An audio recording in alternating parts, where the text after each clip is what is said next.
Shalom Jemaat Tuhan yang terkasih. Dalam hari-hari menuju Pentakosta, kita akan bersama-sama belajar mengenal karunia-karunia yang Roh Kudus berikan bagi orang percaya.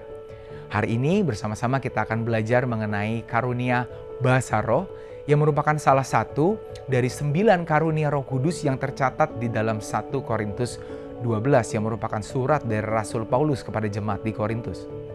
Ada berbagai macam karunia, tetapi karunia yang satu ini termasuk salah satu karunia yang kelihatan begitu supranatural. Bahasa roh sebenarnya lebih tepat disebut sebagai bahasa lidah. Alkitab dalam bahasa Yunani sebenarnya menggunakan kata glosa baik di dalam 1 Korintus maupun di dalam Kisah Para Rasul pasal yang kedua. Glosa itu berarti lidah. Jadi bahasa lidah adalah merupakan bahasa yang dipakai oleh seseorang tanpa seorang itu pernah mempelajarinya. Salah satu bagian yang mencatat ini pertama-tama ada di dalam kitab Kisah Para Rasul pasal yang kedua.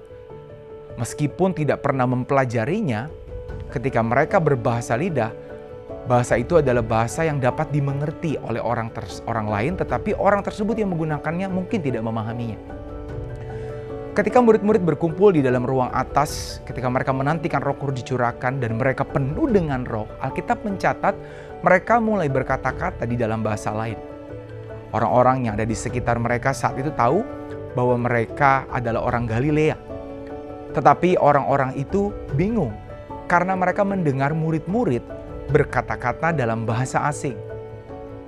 Ada yang berbahasa dengan bahasa orang Parsia, orang Media, orang Elam, Mesopotamia, Yudea dan Kapadokia, Pontus dan Asia, Frigia dan Pamfilia, Mesir, daerah-daerah Libya, Roma, Kreta dan bahkan dengan bahasa Arab. Mereka berbicara dalam bahasa asing mengenai perbuatan-perbuatan besar yang dilakukan oleh Allah. Bahasa lidah juga dapat merupakan bahasa yang tidak dimengerti. Dalam penjelasan Rasul Paulus di dalam 1 Korintus pasal yang ke-12, dia berkata, siapa yang berkata-kata dengan bahasa roh tidak berkata-kata kepada manusia, tetapi kepada Allah. Sebab tidak ada seorang pun yang mengerti bahasanya. Oleh roh ia mengucapkan hal-hal yang rahasia. Jadi bahasa lidah itu bisa merupakan bahasa asing yang tidak dimengerti oleh orang yang sedang berbahasa lidah, tetapi juga tidak dimengerti oleh orang-orang lain yang mendengarnya. Jadi Bapak Ibu, bahasa lidah ini merupakan bahasa yang bisa dimengerti orang lain ataupun bahasa yang tidak dimengerti orang lain. Bahasa lidah merupakan salah satu karunia Roh Kudus. Artinya ini adalah pemberian Roh Kudus. Ini adalah karunia yang diberikan. Sama dengan karunia-karunia yang lainnya. Jadi tidaklah bisa dipaksakan atau dipelajari. Kalau Anda tidak memilikinya, Anda tidak bisa memaksa untuk memilikinya. Ya, karena ini adalah karunia. Dan tidak semua orang Kristen akan memiliki karunia ini. Dalam 1 Korintus 12 ayat 18, Paulus mengingatkan kepada kita bahwa kita sebagai anggota tubuh Kristus ditempatkan masing-masing secara khusus pada suatu tempat di dalam tubuh seperti yang dikehendaki oleh Allah. Jadi, setiap anggota tubuh Kristus pasti memiliki karunia yang berbeda-beda sesuai dengan apa yang Tuhan kehendaki, bukan apa yang kita kehendaki. Bahasa lidah juga bukan merupakan menjadi tanda baptisan Roh Kudus. Baptisan Roh Kudus terjadi ketika kita mengalami kelahiran baru. Ketika Anda menerima Yesus sebagai Tuhan dan Juru Selamat, maka saat itu juga kita dibaptis menjadi satu tubuh, menjadi anggota tubuh Kristus. Dan bahasa lidah juga bukan satu-satunya tanda orang yang mengalami kepenuhan Roh Kudus. Karena semua karunia yang lainnya juga dapat kita gunakan secara efektif di dalam konteks kepenuhan Roh Kudus. Semua karunia kita gunakan ketika kita mengalami kepenuhan Roh Kudus. Bagi orang-orang yang memiliki karunia bahasa lidah ini memang perlu berhati-hati. Karena karunia yang kelihatan supranatural ini seringkali bisa membuat kita jatuh kepada kesombongan. Kita merasa bahwa kita adalah orang Kristen yang lebih superior, lebih hebat daripada orang Kristen lainnya. Kita dapat merasa bahwa kita lebih kudus karena kita punya karunia yang kelihatan supranatural. Sehingga Rasul Paulus memberikan nasihat kepada jemaat ketika ingin menggunakan karunia bahasa lidah ini di dalam ibadah korporat, yaitu tercatat di dalam 1 Korintus pasal yang ke-14. Paulus mengingatkan yang pertama, karena ini merupakan bahasa yang tidak dimengerti oleh orang lain, maka bahasa lidah ini lebih bersifat untuk membangun diri sendiri ketimbang membangun orang lain. Paulus meminta kita supaya kita juga berdoa agar diberikan kepada kita karunia untuk menafsirkannya. Lalu yang kedua, Rasul Paulus mengatakan bahwa di dalam pertemuan ibadah korporat, Paulus menasihatkan agar kita benar-benar berhati-hati menggunakan karunia ini.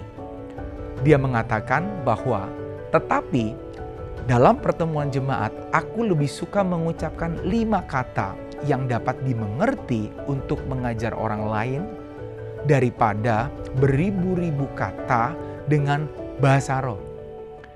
Karena tanpa dimengerti oleh jemaat lainnya, maka bahasa lidah yang kita katakan tidak ada gunanya. Malahan Paulus mengatakan dalam ayat yang ke-23, jadi kalau seluruh jemaat berkumpul bersama-sama dan tiap-tiap orang berkata-kata dengan bahasa roh, lalu masuklah orang-orang luar atau orang-orang yang tidak beriman, tidakkah akan mereka katakan bahwa kamu gila? Belum lagi kalau kita menggunakan bahasa lidah di dalam ibadah, mungkin akan membuat orang-orang yang tidak memiliki karunia ini menjadi merasa minder, menjadi merasa rendah diri karena tidak punya karunia yang kelihatan supranatural ini. Maka dari itu, sebenarnya kita tidak perlu menggunakan bahasa lidah di dalam ibadah korporat. Karena lebih banyak bahayanya daripada manfaatnya. Tetapi, kalaupun kita mau menggunakannya, Rasul Paulus mengatakan ada syarat-syarat yang harus dipenuhi. Yang pertama, bahasa lidah ini digunakan paling banyak oleh 2 atau 3 orang. Jangan lebih, ya. Dan harus seorang demi seorang, tidak boleh bersama-samaan. Dan harus ada orang lainnya yang menafsirkannya. Paulus mengatakan kalau syarat-syarat ini tidak dipenuhi, maka hendaklah kita berdiam diri. Anda yang memiliki karunia bahasa lidah, hendaklah berdiam diri dalam pertemuan jemaat dan hanya boleh berkata-kata kepada diri kita sendiri dan kepada Allah. Nah, bagaimana dengan kita yang tidak memiliki karunia ini? Bolehkah kita merindukannya? Ya, merindukan untuk memiliki salah satu karunia Roh Kudus bukanlah hal yang salah. Dalam 1 Korintus 14 ayat yang pertama, Paulus mengatakan, kejarlah kasih itu dan usahakanlah dirimu memperoleh karunia-karunia roh. Kata usahakan di sini Paulus juga bisa diartikan rindukanlah. Kita boleh merindukan untuk memiliki karunia. Kita bisa berdoa meminta kepada Tuhan agar Tuhan memberikan karunia yang kita inginkan, yang kita rindukan. Tetapi jangan sampai kita merasa bahwa Tuhan tidak mengasihi kita kalau kita tidak diberikan karunia tersebut. Kita harus bersyukur atas karunia yang Roh Kudus berikan kepada kita. Karena semua anggota tubuh memiliki karunia sesuai dengan tempatnya masing-masing. Tidak semua dari kita harus memiliki karunia bahasa roh. Tetapi kalau Tuhan menghendakinya, kita akan memilikinya. Dan kalau Tuhan tidak menghendakinya, maka kita akan diberikan karunia yang lain sesuai dengan tempat kita. Mari bersama-sama kita gunakan karunia kita untuk saling membangun agar nama Tuhan dipermuliakan. Haleluya.